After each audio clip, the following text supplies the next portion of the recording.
लंबे समय से पुराने बिल के कारण से और पुराने एक्ट के कारण से उसमें कुछ धाराओं में विसंगतियां होने के कारण से पूरे देश में अविश्वास का माहौल बना था। देश के प्रधानमंत्री जी ने उस अविश्वास को विश्वास में बदलने के लिए वक्फ का जो कामकाज है उसमें पारदर्शिता के लिए वक्फ की संपत्तियां उनको अवैध कब्जों को छुड़ाकर और जो उसके असली हकदार हैं गरीब, ज़रूरतमंद, मिस्कीन मुसलमान भाई बहन, उनके उत्थान के लिए यह बिल लेकर आए हैं। और मुझे लगता है कि इससे जो भारतीय जनता पार्टी का मुख्य वाक्य अंत्योदय, उस अंत्योदय के वाक्य को और उसके अर्थ को चरितार्थ करने का अवसर हमको मिलेगा। हम मुस्लिम समाज में जो पिछड़े लोग हैं उनके जीवन स्तर को आगे बढ़ाने में यह बिल के बाद जो कानून आएगा उससे हमको मदद मिलेगी। आपके द्वारा देखिए, अनेक संपत्तियां मध्य प्रदेश में, मैं कहूं कि कुल रजिस्टर्ड संपत्तियां हमारे यहाँ 15,008 है और 15,008 संपत्तियों में से जब ज़मीनों की कीमतें बढ़ गई या कहूं कि बेशकीमती ज़मीनें हो गई और प्राइम लोकेशन की संपत्तियां तो करोड़ों अरबों रुपए की हो गई, तो लोगों की बेईमानियां भी बढ़ी। जिन लोगों को प्रबंधक या मुत्तवल्ली बनाया था वही लोग उन पर कब्जा करके बैठ गए। आज 90% जो हमारी संपत्तियां हैं वो सिर्फ कागज़ों पर हैं, उन पर लोगों ने कब्जे कर लिए। वाकिफ़ की जो मंशा थी, अर्थात दानदाता की जो नीयत थी, दानदाता जिस निमित्त इस संपत्तियों को दान करके गए, आज उस मंशा को पूरा नहीं किया जा रहा है। दानदाता को अगर ये पता होता कि हमारी संपत्ति जो हम दान कर रहे हैं अपनी औलादों को ना देते हुए, अपनी संतानों को ना देते हुए, जो समाज हित में, समाज के उत्थान के लिए, परोपकार के कार्य के लिए, जन कल्याण के कार्य के लिए जो दान कर रहे हैं, उनसे कुछ लोग अवैध रूप से अपनी जेब भरने का काम करेंगे, तो मुझे लगता है कि शायद वो ऐसी संपत्ति दान ही ना करते। तो रूप में कौन कौन सी जगह है जहाँ पर ऐसी संपत्तियाँ आपको मिली है?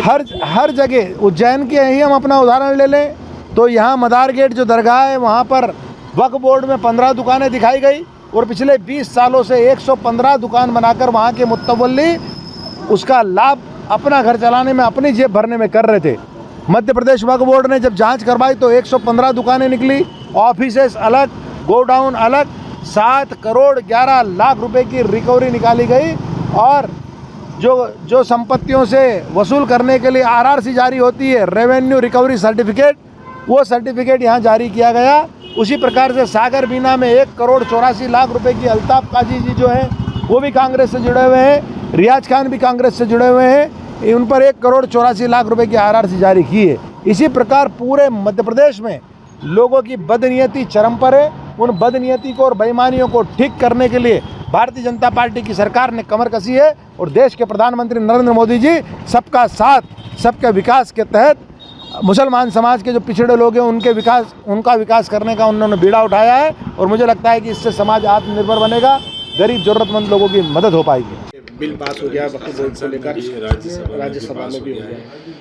बहुत बहुत आशीर्वाद, साधुवाद। मैं यही कहना चाहूँगा, यत्र योगेश्वरा कृष्णो यत्र पार्थो धनुर्धरा तत्र शरीर विजयो भूतिर्ध्रुवा नितिर्मतिर्मम। जहाँ हमारे माननीय प्रधानमंत्री जी है और हमारे माननीय गृह मंत्री जी है वहाँ सब संभव है। और हमने 2 दिन से लगातार देखा हमारे माननीय गृह मंत्री जी ने जो प्रयास किया, ना भूतो ना भविष्यति, कभी कोई ऐसा प्रयास नहीं कर सकता है। और मैं माननीय गृह मंत्री जी को बहुत बहुत आशीर्वाद, साधुवाद देना चाहूँगा कि आपने जो हमारे गरीब मुसलमान हैं उनके हित में आपने काम किया, बहनों के हित में काम किया।